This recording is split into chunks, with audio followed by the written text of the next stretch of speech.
Hello, hello, hello, everybody. Good morning. How are we all? Oh, God, really not that good. That was very quiet. How are we all? That's a little bit better. My name is Jamie Shields. Just for a quick visual description for anyone who needs it, I am a white male. I look like Brad Pitt in his younger days. That's a lie. I'm registered blind. I don't really see myself in the mirror. I have dark hair pushed up to one side with a lot of hairspray, so if we're smoking together outside, please do not light a lighter near me. I have a short dark beard, and I'm wearing a bright yellow top, which is actually woolen, so it's not a summer top, it's made of wool. I am really excited to be here today. I, as a disabled person, get the opportunity to partner with Tourism NI to deliver events like this, and today we are looking at the inclusive and accessible tourism industry update. So we're going to give you lots of updates. There is going to be lots of lessons shared, and I just want to start off by sharing some of my experiences as a disabled person. So I am registered blind, I'm autistic, I have ADHD, and I collect disabilities like Pokemon cards, apparently. As a disabled person, when I'm travelling, I have seen the good, the bad, and the downright inaccessible. A lot of times, I don't think it's that organisations get up in the morning and say, I know what we're going to do. We're going to try to offend or exclude as many disabled people as possible. If you have that mindset, you're probably the small minority. Most of us, we want to welcome guests. We want to include people. We want to help create a more inclusive, accessible experience, not just for disabled people, but for everyone. So today, I'm hoping that you will learn, that you will ask questions, and of course that you will network on your comfort break and on our lunch. But just before we kind of get into today's session, I just want to kind of get some energy in the room because, as I said, your response to me when I asked how you were was a bit low. So what I would like to do is encourage you all to stand if you can and feel comfortable too. Now again, I won't actually see if you are standing because I can't actually see that well. So what I want you to do is, I want you to do a little side shake, so a little shake to the sides. Come on, shake it out. And then I want you to go forward and backwards with a little shimmy, shimmy. So we're going to do it together. So we're going to do shaky, shaky to the sides, and then a shimmy, shimmy. Oh, it's so good I can't see you because I'm sure most of you weren't doing not as good as I was. Have a seat back down.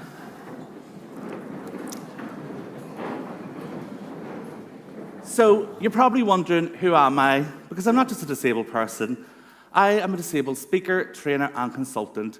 I founded my own business, Disabled by Society, in the hopes of removing the inaccessible barriers that we as disabled people experience, not just in tourism, but right across society. Because it's not our conditions or impairments that disable us, it is the barriers that are unintentionally exposed to us. So I am very excited to be here today, and I really do hope that you take the opportunity to connect with each other, to make notes, there's pen and paper at your desk, you have no excuses. But really do enjoy today, ask questions, and do take the lessons away, embed them in your organisations, and together let's create a more accessible, inclusive Northern Ireland. Just before we begin then, I am going to bring up our first guest who is going to give us a lovely introduction to this lovely location we're in today. So I'd like to welcome Bridgene Keely, who is part of the McKeever Hotel Group, the Director of Sales and Marketing. So she is going to give us a little update on the Dunadry Hotel and tell us a little bit about their own journey. So welcome up.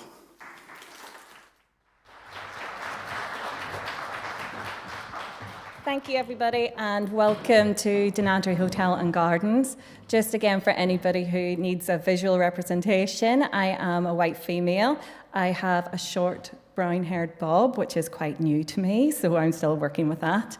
And I'm dressed in black and white, channeling a bit of Coco Chanel this morning, so I hope you all appreciate that. Dunadry Hotel and Gardens, we bought over in 2017. And when we bought it over, we needed to do a lot of structural changes into the building. So over the past 5 years, we've probably spent £5 to £6 million in the whole development. Luckily for us, in terms of accessibility, most of the building is on a ground level, which is great. However, to get to the bedrooms, there was 3 steps, there was no lift, and for some reason, there was multiple steps up and down throughout the corridor. We don't know why. So when we were doing the whole reconstruction of the building, we looked at how we could rectify all of that how we could minimise the different accessibility points that would be struggles for people and make a more inclusive and better environment. So that's what I would urge a lot of you to do. I know structural changes are a massive thing, and I don't think anybody in this room should go away and start looking at how much millions they can spend. However, if you are doing some structural changes, it is really worth getting in experts. There is plenty of them. Jamie, for example, Tourism NI, they will come out and give guidance. We have brought in Disability Action and asked them for advice on the room setups and how we could make it accessible but also comfortable and inclusive for guests who were coming to stay with us. Finding hidden talents in your team members. I suppose previously, I'm going to tell you a bit of a personal story now, but in 2021, my daughter was born profoundly deaf. And her hearing was, I think, 110 decibels and 90 decibels. So effectively, the way they explained that to me was that if an airplane went off beside her, she would hear it. Anything else, she won't. So when we started down this journey then of learning sign language, which I'm delighted to see both BSL and ISL represented here today, and started really learning about that different culture. And as we went through that journey, different members of our team started coming. One barman in Core said to me, I'm fluent in sign language. I hear your daughter is born deaf. I'm actually fluent in sign language. And I was like, wow, there's a skill I didn't know you possessed. And one of our event managers, Amanda, she was actually on the course with me when we were doing BSL, and now both have level 2 accreditation, which is a GCSE.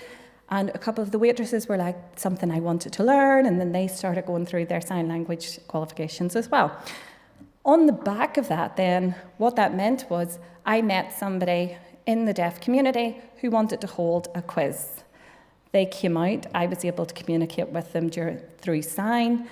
They knew that Daniel signed as well, so they asked him to do the bar and had an amazing event, and now come back on a regular basis because people were able to communicate as simple as, can I have a drink? Can I have this type of drink?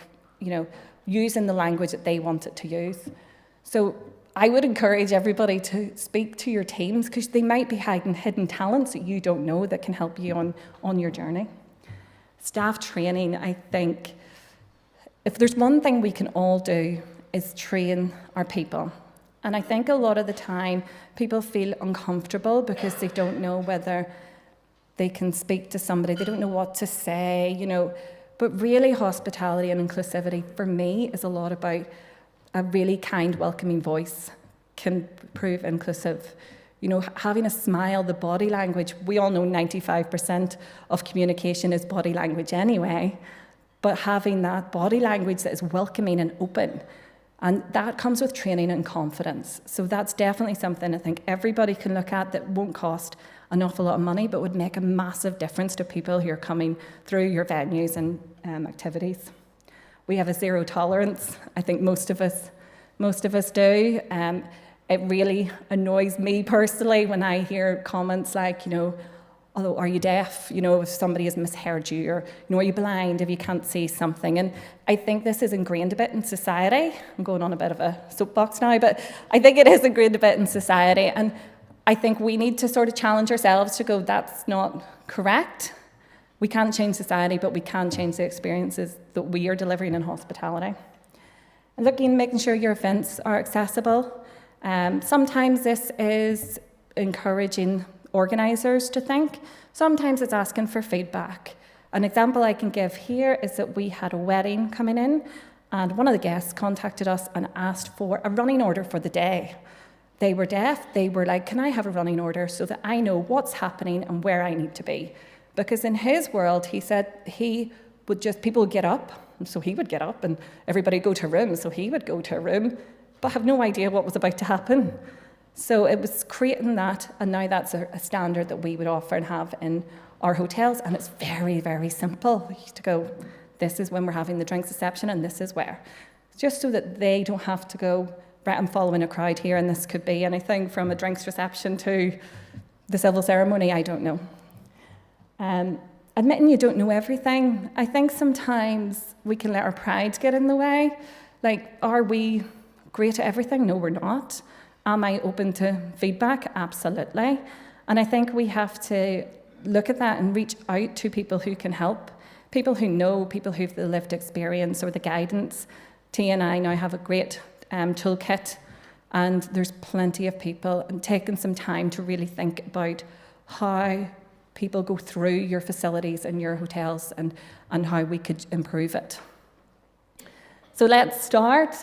I would start with a TNI toolkit personally. We've worked with Margaret, we've looked at our websites, we've really looked at it again.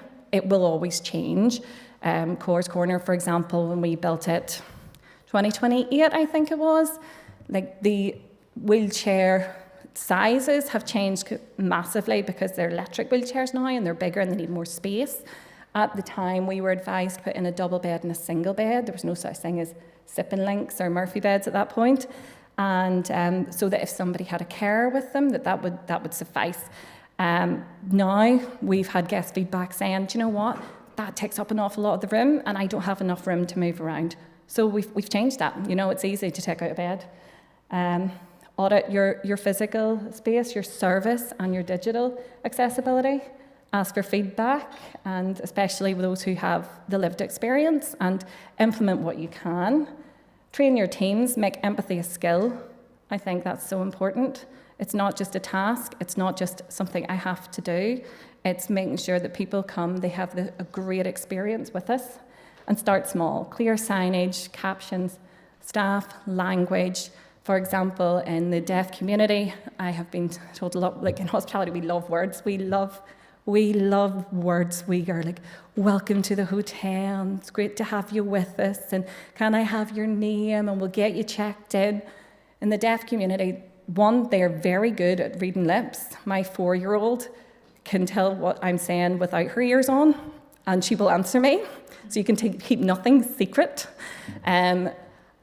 But using less words, just saying, welcome. What's your name, please? You know, taking out all that extra language we tend to put in because we feel it's good service. So yeah, my finishing points are, hospitality is about making everybody feel welcome. It always has been. And it's great to see so many people here today because it is important and it shows that there is a willingness to really push this forward and make sure that we are delivering excellent experiences for everyone. Inclusion is not just about accessibility, it's about belonging for me as well, and making sure that everybody feels comfortable and enjoys their stay. And diversity means better service, innovation, and empathy. And that's the 3 things I'm going to leave you with today. Thank you very much.